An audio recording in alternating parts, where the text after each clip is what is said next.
Desde tiempos inmemoriales, el obtener y salvar la información ha sido vital para el ser humano. El desarrollo del papiro revolucionó lo que es la obtención y recopilación de datos, por ende nos adentraremos en lo más profundo de la historia para desentrañar los misterios y la evolución del sagrado libro que es, la Biblia. ¿Sabías que la Biblia, ese libro que quizás lees en tu celular todos los días, fue escrita originalmente en rollos de papiro hace más de 3000 años? Hoy veremos cómo la palabra de Dios pasó de manuscritos antiguos a la palma de nuestra mano. Este es el recorrido de la Biblia, del papiro al celular. Comencemos.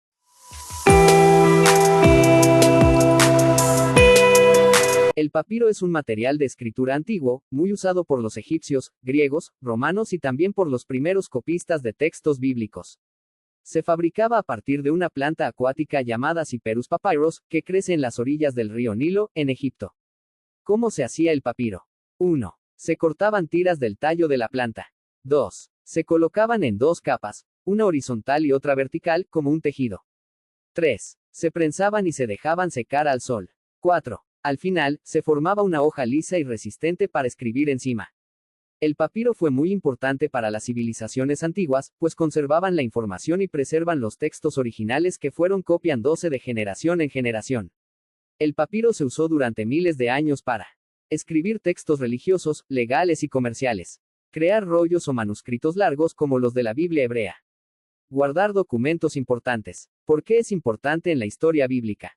Porque muchos de los textos más antiguos de la Biblia fueron escritos en papiro, especialmente en hebreo y griego. Aunque con el tiempo se reemplazó por materiales más duraderos como el pergamino, el papiro fue clave para conservar los primeros escritos sagrados.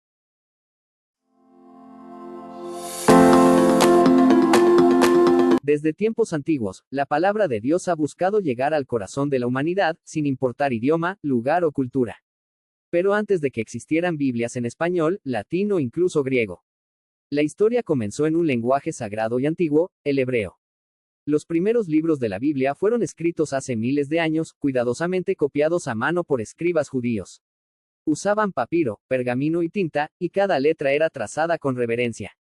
Así nacieron textos como Génesis, los Salmos y los Profetas. Pero con el tiempo, el pueblo de Dios se dispersó. Muchos judíos vivían en ciudades como Alejandría, en Egipto, y ya no hablaban hebreo, sino griego.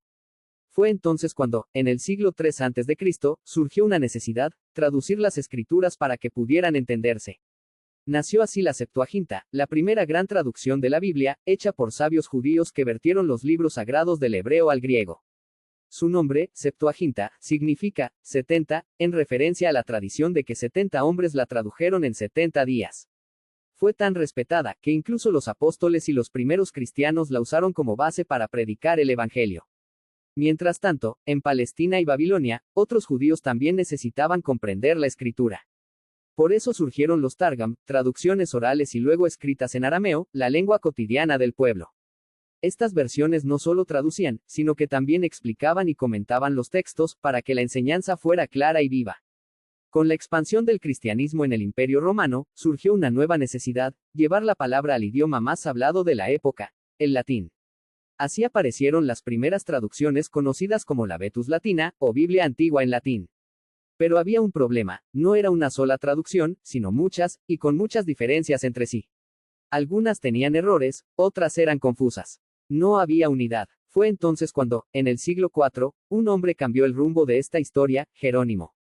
El Papa Dámaso le pidió que hiciera una traducción fiel, clara y única de toda la Biblia al latín. Y Jerónimo aceptó la misión.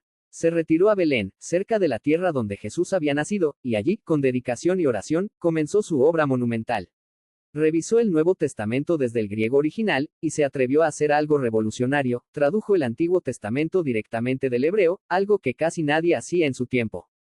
Así nació la Vulgata, una Biblia que no solo unificó las versiones existentes, sino que se convirtió en la Biblia oficial de la Iglesia durante más de 1000 años. La historia de las traducciones bíblicas nos enseña algo profundo. Dios no ha dejado de hablarnos. A través del hebreo, el griego, el arameo y el latín, su palabra ha cruzado culturas y siglos para llegar hasta nosotros.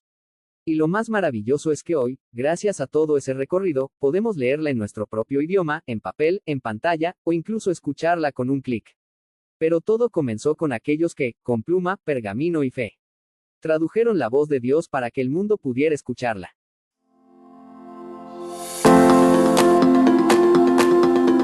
Durante siglos, la Biblia fue un tesoro escrito a mano. Cada ejemplar tomaba meses o incluso años en copiarse. Solo unos pocos podían tener una, y aún menos podían leerla.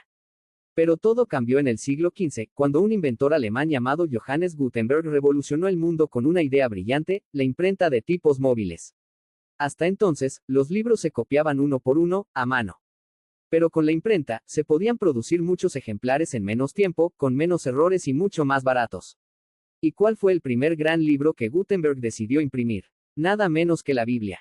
Entre 1452 y 1455, Gutenberg imprimió lo que hoy conocemos como la Biblia de Gutenberg, escrita en latín. Contenía 42 líneas por página, más de 1200 páginas. Y fue una obra maestra de precisión y belleza. Algunas copias incluso tenían letras decoradas a mano para parecer manuscritos. Pero más allá del arte, esta Biblia marcó un antes y un después. Por primera vez, la palabra de Dios podía llegar a más personas. Ya no estaba limitada a monasterios o a unos pocos sabios. Con la imprenta, surgieron nuevas traducciones en lenguas comunes como el alemán, el inglés o el español. Y la Biblia comenzó a entrar en los hogares, las escuelas y las iglesias. Este avance fue clave para movimientos como la Reforma Protestante, donde líderes como Martín Lutero defendían el derecho de cada creyente a leer la Biblia por sí mismo. La imprenta no solo multiplicó libros, democratizó el acceso a la verdad bíblica. Y hoy, más de 500 años después, seguimos cosechando los frutos de aquella revolución. La Biblia se ha convertido en el libro más impreso, más traducido y más leído del mundo. Desde los tipos móviles de Gutenberg, hasta las pantallas de nuestros celulares, la palabra de Dios ha seguido corriendo sin detenerse.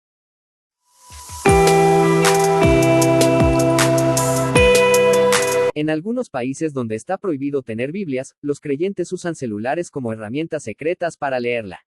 Aplicaciones ocultas, archivos descargados, audios enviados por WhatsApp. El Evangelio sigue avanzando, incluso en lugares de persecución. Países como Irán, Irak, Afganistán, China, Corea del Norte, Egipto está rotundamente prohibido tener y poseer una Biblia conlleva a una sanción, cárcel y en la mayoría de los casos la muerte. Es por eso que debemos orar por nuestros hermanos que están sufriendo persecución y penurias. Desde papiros desérticos hasta pantallas táctiles, la forma ha cambiado, pero el mensaje sigue siendo el mismo. Jesús dijo, el cielo y la tierra pasarán, pero mis palabras no pasarán. Mateo capítulo 24 versículo 35, la Biblia sigue transformando vidas, guiando corazones y revelando a Cristo. No importa si la lees en papel, en audio o en app. Lo importante es que la vivas. Gracias por acompañarme en este viaje. Si te gustó, dale like, comparte y suscríbete. Nos vemos en el próximo video.